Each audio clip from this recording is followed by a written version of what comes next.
Saya bersyukur kemurahan Tuhan saya ada di tempat ini. Bisa diundang Pak Joshua hubungi saya untuk mengikuti doa di tempat ini dari Cina.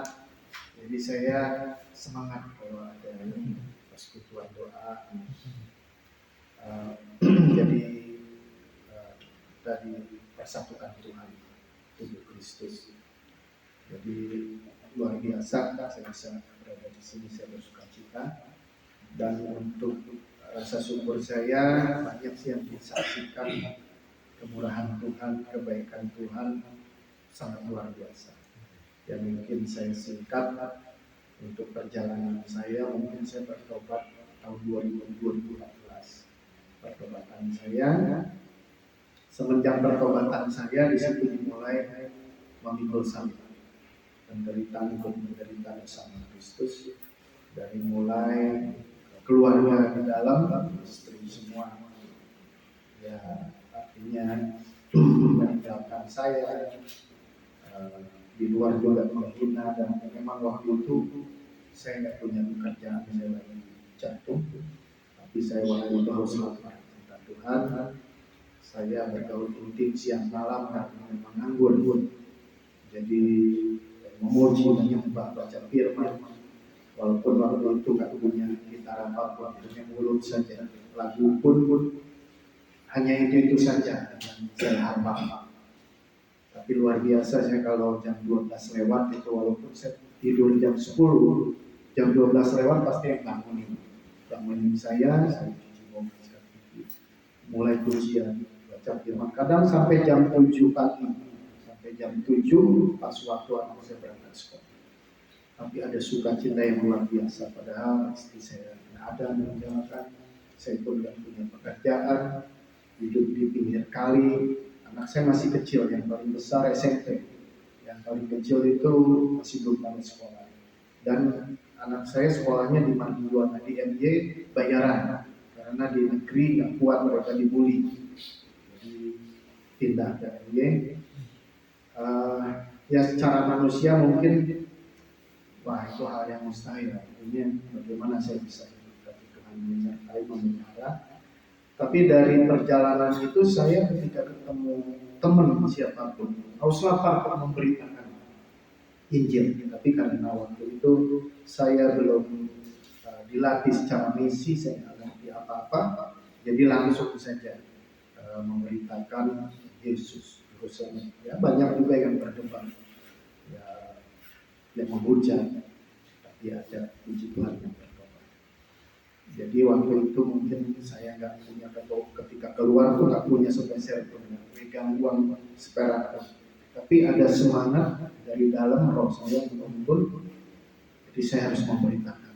Walaupun caranya nggak tahu, saya bawa tas saya Alkitab, karena waktu itu HP saya kan jadul, nggak bisa nyimpen Alkitab. Jadi ya ada salah satu mungkin Pak Kusyo tidak tahu tentang paranormal itu, yang mereka dia juga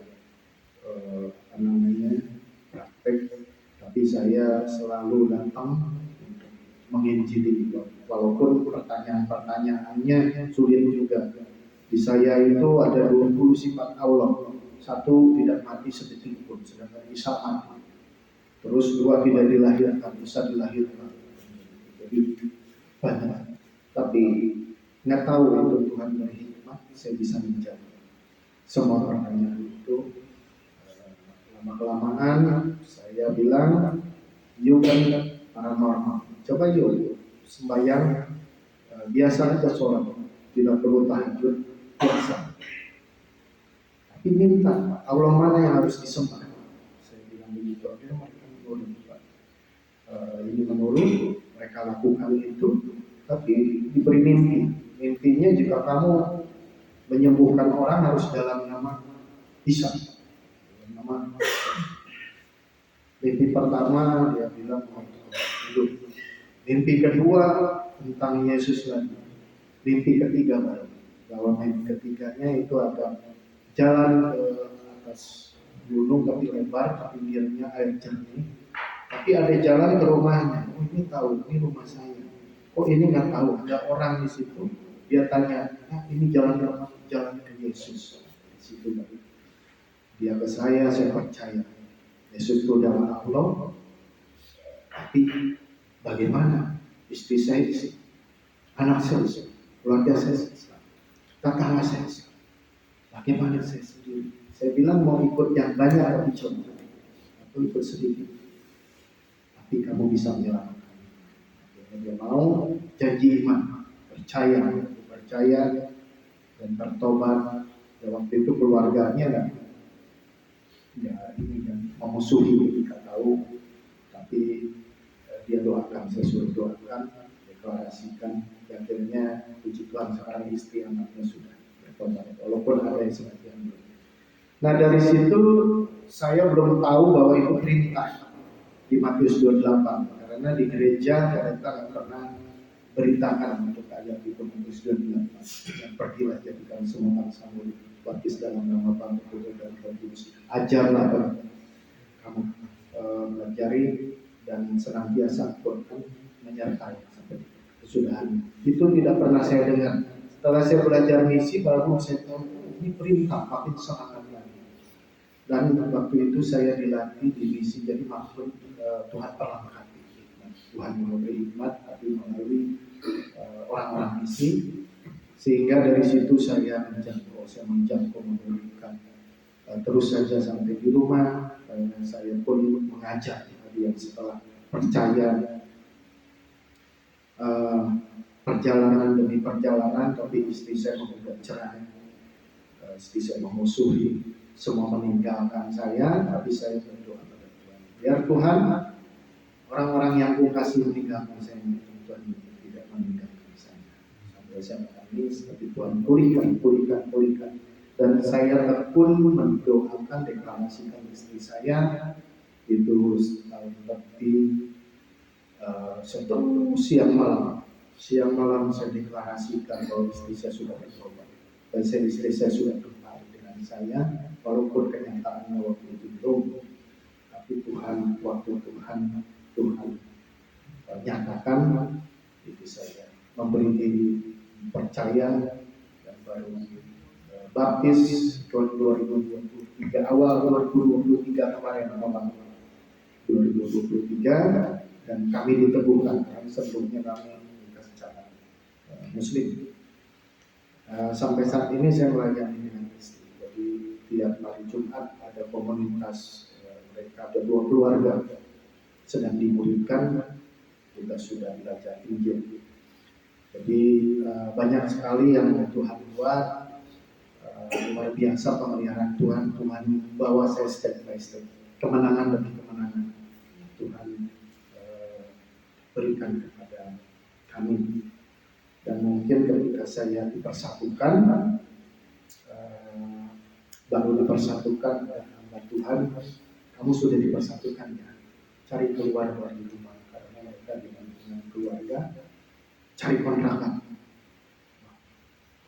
Jadi yang 1 juta sebulan, karena ada juga bangunan. Akhirnya saya dikontrakkan, sehingga di tempat yang dikontrakin sekarang itu ada tetangga yang tadi yang sekarang jadi. Jadi Tuhan membawa kepada jiwa-jiwa.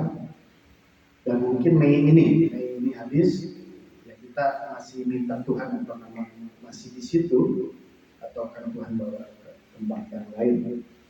Jadi saya percaya rencana Tuhan baik untuk kami ikut saja kemana Tuhan kirim.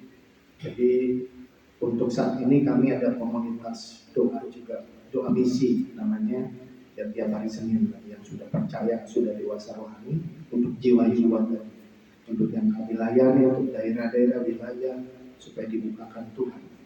Karena yang saya tahu di Kolose 1 ayat 13, kamu sudah dipindahkan dari kuasa kegelapan pada anak kerajaan yang kekasih. Nah, kita orang-orang percaya itu sudah dipindahkan dari kuasa kegelapan. Mereka yang belum percaya masih dalam kegelapan itu sendiri. Makanya nggak salah banyak orang menginjili, dibacok, dimarahi. Karena mereka masih dalam kuasa kegelapan. Mereka Muslim itu sejak lahir itu sudah dibacakan dua kalimat syahadat, kalimat kiri dan kanan. Nah itulah yang membuat mereka itu ada yang pembalap juga marah. Nah, untuk pendoa inilah di alam rohnya mereka menghancurkan dari kuasa-kuasa itu. Selubung-selubung yang menutupi roh, tubuh, jiwa hati mereka dihancurkan dalam nama Tuhan Yesus. Karena Tuhan Yesus berkata di Efesus 1 ayat 2-3, segala sesuatu telah diletakkan di bawah kami. Kita adalah tubuhnya. Berarti segala sesuatu diletakkan Kristus, kita tubuh Kristus. Berarti diletakkan di bawah kami. Kita sudah diberi kuasa menginjak pulang ke jantung Tuhan menahan kekuatan musuh. Terus di Yeremia 1 menghancurkan, meruntuhkan, membinasakan. Yang dibinasakan apa? Dia bergelapkan yang menguasai mereka. Nah kita diperlengkapi Tuhan sebagai pendoa untuk deklarasikan itu, sehingga alam rohnya sudah dikuasai kita secara fisik. Ketika kita menolong mereka tidak marah. Ya mungkin itu yang saya harapkan. Saya suka sekali, senang. Terima kasih Pak Yosua dan semua. Maria di sini dan tim, saya bisa ada di sini, bisa kita berjejaring, bisa saling mendukung dalam doa dan saling mendoakan. Mungkin itu untuk hati saya sudah dipanggil Tuhan untuk jiwa-jiwa tadi, terutama untuk Kedar, dan saya juga sedang berdoa untuk tim tadi, ada tim pekerja-pekerja penuh minta kepada Ibu yang karena yang banyak pekerja sedikit. Jadi untuk tim inilah sementara sekarang ini saya menjangkau atau membabat hutang yang baik setelah rapi, babat lagi yang ini. Nah ini jangan sampai tumbuh lagi alam-alam konflik lagi, artinya ada yang melanjut ajarnya apa yang Tuhan perintahkan kepadamu. Jadi saya ingin seperti itu, jangan sampai saya sini akhirnya ini nggak kepegang, ini juga belum selesai.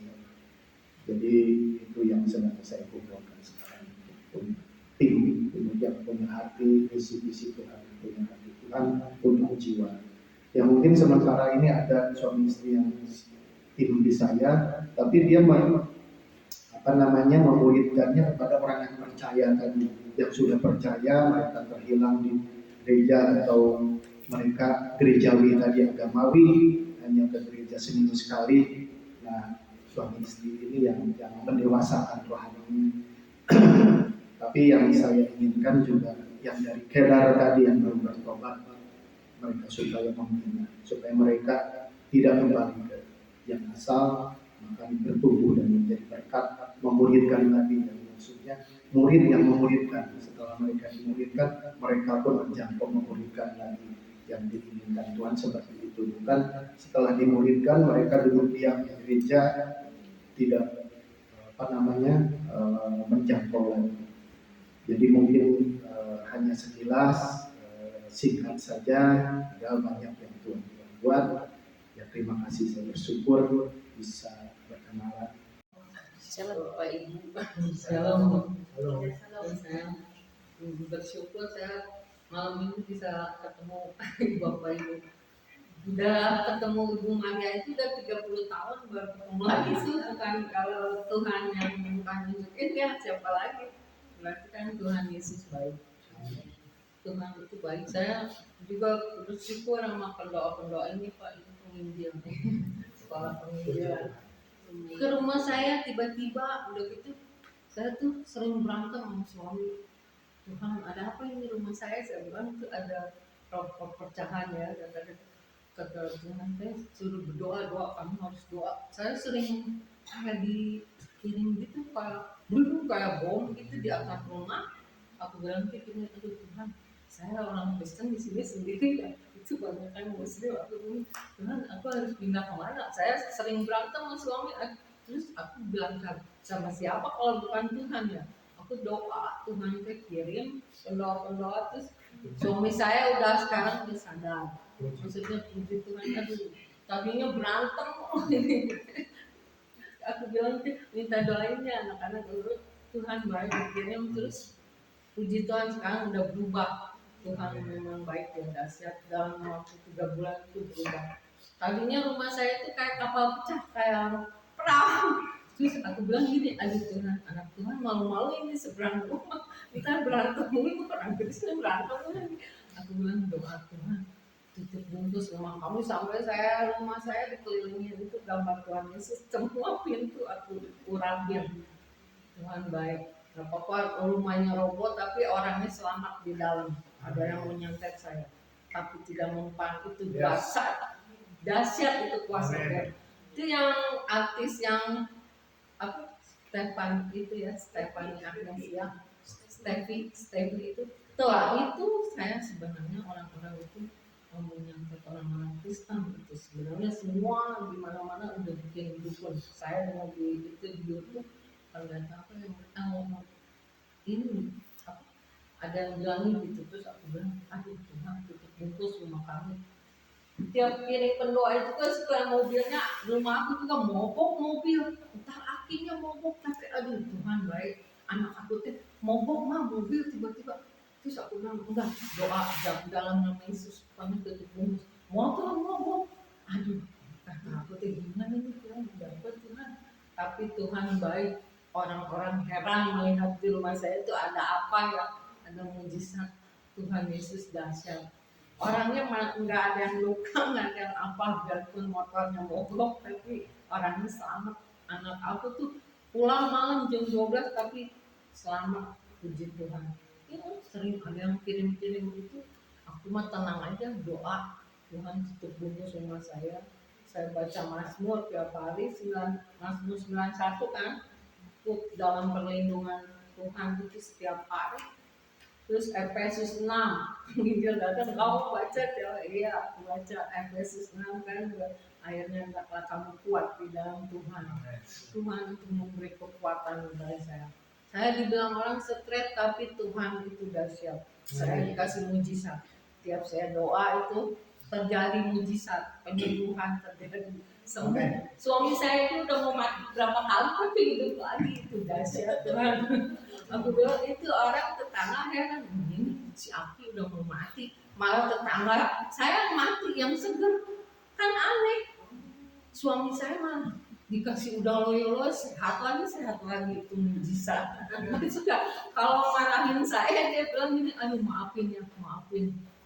Kalau salah kan ya dia minta maaf ya, aku bilang Tuhan dahsyat, bukan saya percaya Tuhan Yesus yang gerakin dia ya. Itu orang yang keras kayak apapun Tuhan bisa lembutkan. Kalau udah lembut, tadinya keras manggil saya juga apa ya, saya bilang Tuhan gimana caranya ya kalau bukan Tuhan, Tuhan itu bisa mengubah segalanya. Itu yang terbaik. Roma 8:28 kita terus sekarang Allah turut bekerja. Efesus, aku baca Efesus 3, bagi dia yang dapat melakukan jauh lebih dari segala yang kita pikirin ya, doain. Ternyata Tuhan sendiri yang bekerja, kita diam. Kata Tuhan, kamu diam, jangan banyak bersungut-sungut.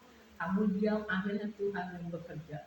Semua orang melihat kebaikan Tuhan, dia heran, itu rumah saya nggak apa-apa, orangnya nggak apa-apa, nggak mati, nggak pada mati, itu lagu hidup ya. Makanya Tuhan dahsyat. Kan orang Muslim bilang di hari raya itu kemenangan ya Pak. Ya. Tapi kemenangan bagi Yesus itu dahsyat. Saya sebelum hari Paskah, besok Paskah tanggal 9 atau 8 kemarin, 8 April. Itu melihat tangga itu kayak ada malaikat gitu, banyak tangga. Cuman saya bisa melihat, yang lainnya bisa melihat. Katanya, Pin, kamu lihat enggak? Anak saya nggak ada yang lihat, cuma saya yang bisa lihat. Tuhan dahsyat. Waktu 2017 juga Tuhan kasih tanda sama saya di Sentul itu 2017 itu malaikat Tuhan lagi begini banyak banget. Itu beribu-ribu di tengah-tengah situ. Di Sentul, taunya Tuhan kirim ini orang-orang ini loh dari Sentul, bukan saya bohong. Saya kalau nyanyi pujian nangis, Tuhan ada apa Tuhan? Terima kasih banget. Kalau bukan Tuhan siapa lagi ya? Saya udah mati hari ini. Benar. Karena Tuhan dahsyat, saya baik. Saya mengucap syukur. Apa Tuhan kan udah punya segalanya ya, mana mungkin. Jadi saya ngebalas kebaikannya apa? Ya memuji Engkau sama nyari jiwa-jiwa lah buat Tuhan. Itulah saya rasakan. Terima kasih. Sebutin ya, nama saya Nasimi. Saya dari Sulawesi. Saya sangat bersyukur juga bisa bertemu dengan bapak-bapak dan ibu-ibu sekalian. Ada kesempatan Tuhan mengatur, kita nggak saling mengenal, kita nggak saling tahu dari mana, tetapi Tuhan bisa atur untuk mempertemukan anak-anaknya di tengah. Ya, seperti tadi disampaikan, kita dari Sentul, kita di Sukabumi ini belajar menyalurkan apa yang Tuhan mau sampaikan kepada orang-orang yang memerlukan perkataannya. Ya, tadi dikatakan bahwa kita belajar bagaimana memuridkan orang, tapi jangan sampai orang yang kita muridkan menjadi murid yang tidak bisa berbicara. Ya, Tuhan mau setiap orang itu dipakai adanya untuk bisa melaksanakan amanatnya. Tuhan mengatakan tadi di dalam Matius 28, pergi, itu ada perintah. Dan Tuhan mengatakan di ayat 20, ketahuilah aku menyertai kamu sampai pada kesudahannya. Jadi ketika kita pergi, ya kita percaya Tuhan menyertai kita. Tetapi perginya kemana? Ya, Terkadang kita pergi bagi saya, pergi bagi kesenangan saya. Tapi Tuhan perintahkan di ayat 19 bukan pergi asal, tapi pergi jadikan semua bangsa murid. Artinya kita pergi adalah bagi amanat Tuhan. Ya, melalui kesempatan ini juga bersyukur bahwa di mana-mana Tuhan selalu menyediakan wadah untuk mengumpulkan orang-orang yang bisa dia pakai untuk bisa menyelamatkan orang-orang dosa. Tadi dikatakan bahwa Tuhan menghendaki di dalam Filipi pasal 2 menghendaki semua orang diselamatkan dan memperoleh pengetahuan akan kebenaran. Jadi tidak cukup diselamatkan, kita menjadi orang yang percaya. Kita percaya dia dibaptis, berarti kita adalah milik Tuhan. Tetapi Tuhan melanjutkan memperoleh pengetahuan akan kebenaran. Kalau di dalam bahasa asli, memperoleh pengetahuan yang penuh tentang Kristus. Artinya kebenaran di sini adalah Kristus. Dan satu-satunya kebenaran adalah dirinya sendiri. Kita adalah wadah untuk menyalurkan dirinya kepada orang lain. Ya, ketika saya juga datang ke Sukabumi, ini adalah sama dengan pengalaman saya pertama untuk bisa melayani Tuhan. Saya pertama datang ke Pulau Jawa itu di tahun 2017 ketika saya mau berkuliah. Dan di saat itulah saya banyak belajar firman Tuhan.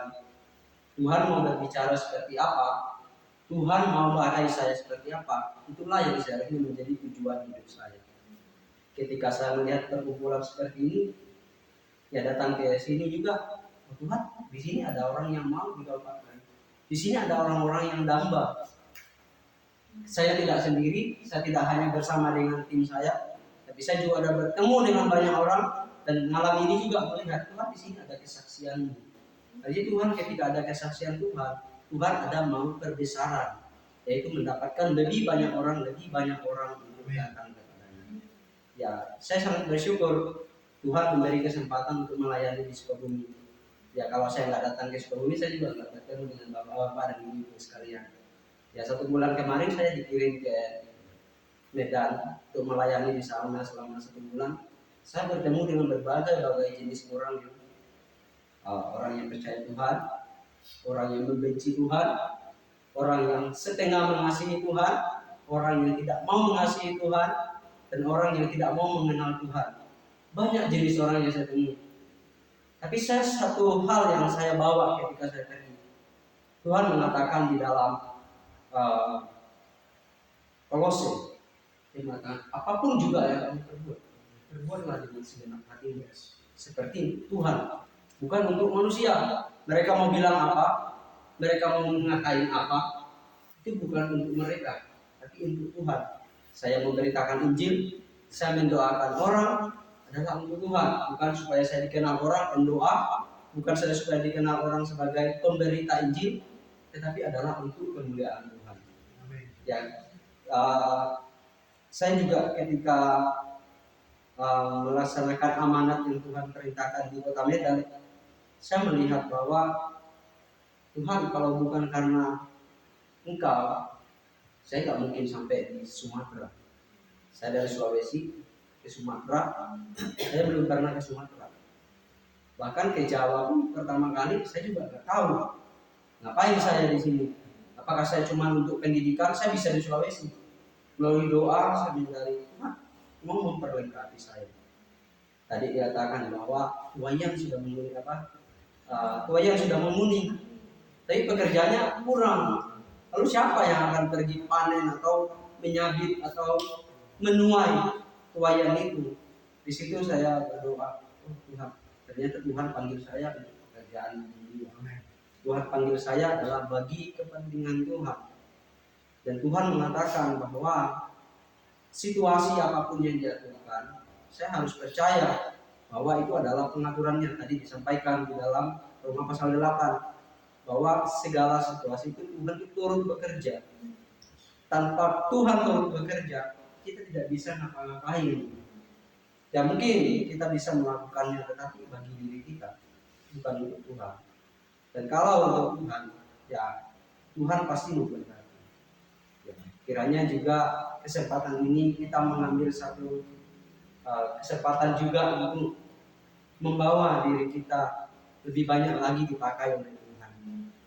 Tadi dikatakan tidak cukup kita menjadi orang yang percaya, tapi harus mengenal firman-Nya dan kita harus berbicara dengan Tuhan. Setiap orang diberi talenta dan dikatakan dalam kita minimal ada satu. Dan satu ini paling tidak adalah kita bisa berbicara bagi orang lain, bagi orang yang bisu. Ya, saya punya kenalan, dia punya keterbatasan, dia nggak bisa berbicara, tapi dia punya kesaksian bisa membawa orang bersolat. Dia bisu, tetapi ketika dia memberikan satu praktek kehidupan orang Kristen yang seharusnya, dia membawa orang selamat. Dan bukan hanya satu, lebih dari satu dia bawa pergi mengenal Tuhan, diselamatkan. Karena apa? Dia percaya kepada Tuhan dan dia tidak perlu berbicara. Lakukan apa yang Tuhan perintahkan. Orang lain melihat itu adalah kesaksian bagi kita. Tadi cerita bilang di rumahnya ada masalah dan sebagainya, tapi Tuhan menjaga dan tidak perlu banyak mengomel ke orang dan sebagainya. Tuhan akan memberikan diri sebagai kesaksian. Orang melihat, oh ternyata rumah ini diberkati, itu adalah kesaksian. Dan ini juga saya alami. Saya berkuliah, istilahnya saya datang ke Pulau Jawa itu kayak membuang diri, karena saya nggak minta biaya sepeser pun dari orang tua. Saya sampai lulus kuliah, sampai saya masuk ke pelatihan Alkitab, nggak pernah sekalipun saya minta satu peser pun kepada orang tua saya. Saya selalu mengatakan orang tua saya, ketika ditanya ada nggak, Tuhan selalu mencukupkan. Ketika saya sempat mengalami benar-benar tidak ada, saya cuma berdoa, Tuhan memanggil saya ke sini, masa Tuhan mau telantarkan saya? Tuhan pasti punya rencana terhadap apa yang saya alami sekarang ini. Dan saya tahu Tuhan selalu punya rencana. Maka yang saya lakukan adalah saya percaya Tuhan pasti ada jalan ketika saya dalam situasi apapun. Ketika kondisi apapun yang terjadi, Tuhan selalu menjaga saya. Jadi mungkin sekian yang saya sampaikan. Ya, tidak banyak yang saya sampaikan, tapi kiranya ini juga bisa menjadi berkat bagi kita semua. Amin. Terima kasih. Singkat cerita, di bawah kedaulatan Tuhan, saya itu besar di dalam satu keluarga Kristen. Memang saya sudah dibawa oleh keluarga saya untuk mengenal Tuhan, tapi seperti begitu saja, dia itu rutinitas, ke gereja, mengikuti ibadah, pulang, dan seperti tidak mengenal. Tapi juga di bawah kedaulatan Tuhan. Ketika saya berkuliah, saya juga semakin di bawah Tuhan mengenal Dia lebih dalam. Karena ketika saya berkuliah di Bandung, saya juga dibawa untuk aktif juga di dalam satu komunitas. Dan ini adalah satu komunitas yang sangat kaya kan dengan firman Tuhan. Jadi di perkuliahan itu kan banyak pergaulan yang aneh-aneh gitu. Tapi ada satu komunitas ini yang menjaga saya. Dan mulai dari situ juga pengenalan saya akan firman Tuhan itu sedikit semakin ditambahkan. Saya sangat setuju ya bahwa Allah itu turut bekerja dalam segala sesuatu. Makanya di Roma 8 ayat 28 mengatakan demikian. Tetapi itu adalah untuk mendatangkan kebaikan bagi kita. Kebaikan yang seperti apa? Di ayat 29-nya dibantu kita melihat bahwa ini adalah supaya rupa anak itu semakin nyata di dalam tubuh kita.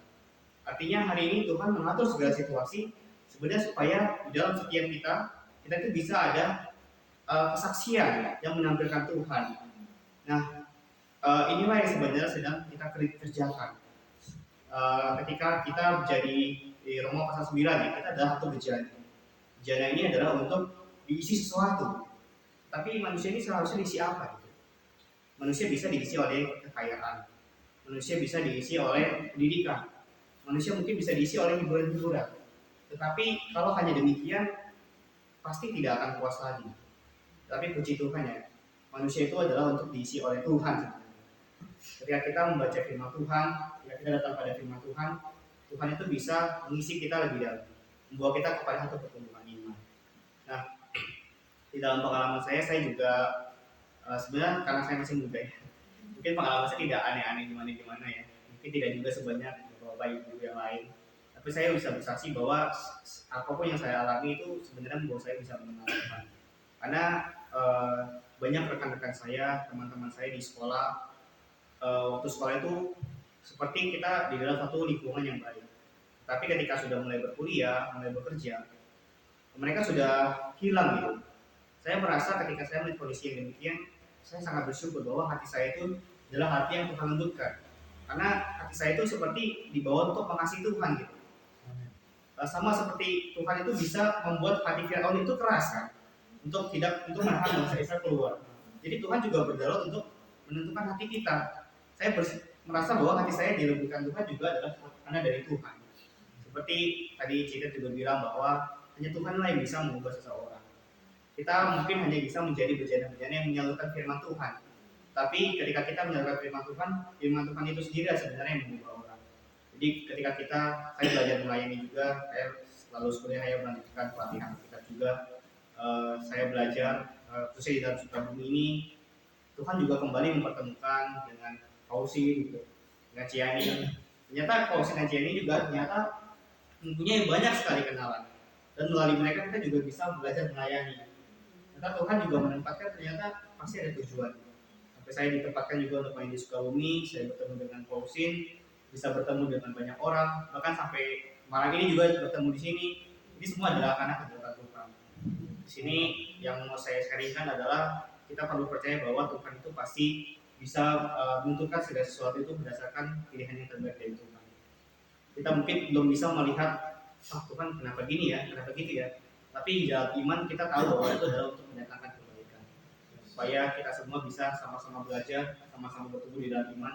Bahkan sangat baik lagi kita bisa sama-sama bertumbuh, sama-sama sharing, sama-sama bisa ketika kita belajar dimuridkan, kita juga bisa memberikan orang, dan Tuhanlah yang mendapat kemuliaan dari semua itu. Jauh dari kita untuk mencari kemuliaan dari kita sendiri, tapi kita perlu sadar bahwa semuanya adalah untuk kemuliaan kita. Puji Tuhan.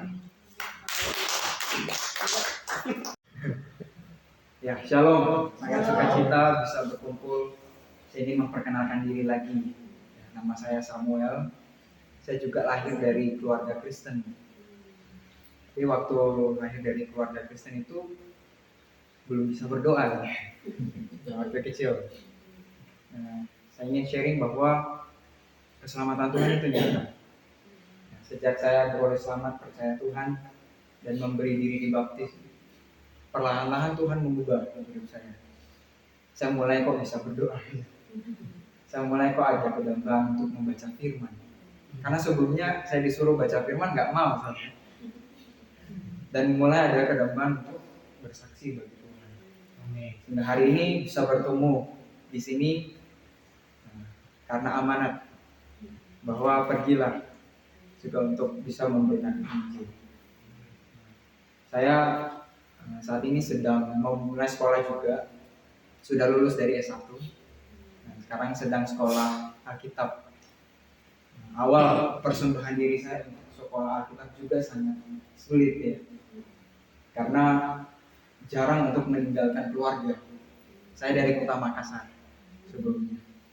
Nah, untuk meninggalkan keluarga ke Pulau Jawa itu sulit, karena takut, siapa ya yang menjaga keluarga juga. Saya juga telah lulus S1 seharusnya mencari uang ya kan, untuk membantu keluarga juga. Tapi ada satu ayat yang menguatkan saya, 1 Korintus 1 ayat 9, bahwa Allah yang memanggil kamu kepada persekutuan anaknya Yesus Kristus adalah setia. Ini menguatkan saya untuk mempersembahkan diri untuk masuk ke dalam sekolah. Dan sampai saat ini aman-aman aja. Baik, apa yang saya pikirkan buruk ternyata nggak terjadi. Ya karena Tuhan adalah setia. Dia menjaga keluarga papa mama tetap sehat.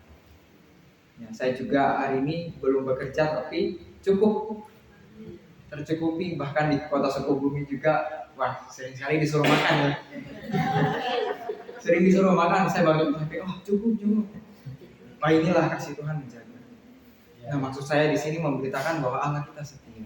Ya, kita jangan sampai salah fokus bahwa sangat benar untuk mempertahankan eksistensi kita. Tapi fokus hidup kita ini untuk apa? Bahwa di Kejadian pasal 1 ayat 26 mengatakan bahwa kita adalah gambar dan rupa Allah. Tujuan kita diciptakan adalah untuk mengekspresikan Allah. Mengapa Allah menyelamatkan kita? Mengapa Allah memberi iman kepada kita? Bahkan hari ini mengapa Allah mengumpulkan kita bersama? Ya karena untuk menjadi ekspresi. Dimanapun kita berada, Tuhan mau kita memberitakan kasih Tuhan. Tuhan mau kita memberitakan pengalaman kita terhadap Tuhan. Nah untuk hal ini juga saya terpanggil untuk mengikuti sekolah kita. Supaya apa yang saya beritakan jangan sampai salah. Jangan sampai tidak sesuai dengan Alkitab. Jangan sampai standarnya berubah menjadi pikiran manusia, bayang-bayang manusia. Harus sesuai dengan standar Alkitab. Sehingga syukur pada Tuhan, kembali berkumpul di sini melihat bahwa banyak juga orang yang mengasihi Tuhan. Amin. Ya, banyak juga orang yang terpanggil untuk memberitakan ini, menjadi ekspresi Tuhan. Nah, semoga Tuhan Yesus memberkati setiap kita, menguatkan kita semua. Amin.